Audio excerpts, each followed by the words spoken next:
আমার নাম আইনুদ্দিন বরকত। আমি শহীদ বরকতের ছোট ভাইয়ের ছেলে। আজকে 21শে ফেব্রুয়ারি মাতৃভাষা দিবসের ৭৩তম দিবস।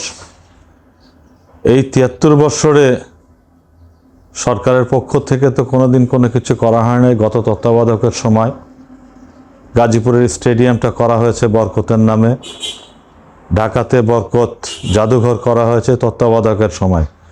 তার পরবর্তীতে এখন পর্যন্ত বাংলাদেশে কোথাও কিছু হয় নাই। আমাদের দাবি ছিল, বরকতের মা জীবিত থাকা অবস্থায় দাবি করে গিয়েছিলেন, যেহেতু বরকত ঢাকা বিশ্ববিদ্যালয়ের ছাত্র ছিলেন, তার নামে একটা হল করার জন্য।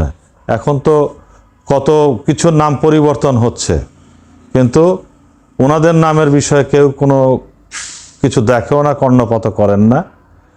বিগত সময় সাদেক হোসেন খোকা যখন ঢাকার মেয়র ছিলেন, তিনি ভাষার সৈনিকদের নামে কিছু রাস্তার নামকরণ করেছিলেন।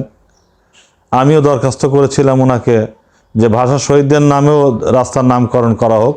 তো উনি আমার এই প্রস্তাবকে সাধুবাদ জানিয়েছিলেন এবং বলেছিলেন যে পরবর্তীতে ব্যবস্থা নেবেন। তার পরবর্তীতে এই পর্যন্ত আর কোনো সরকারি কোনো ব্যবস্থা নেয় নাই। অ্যাকচুয়ালি ভাষা শহীদদের যে কীর্তি, তারা যে ত্যাগ করে গেছেন, সেটা এখনও অবহেলিত, তাদের পরিবারগুলোও অবহেলিত।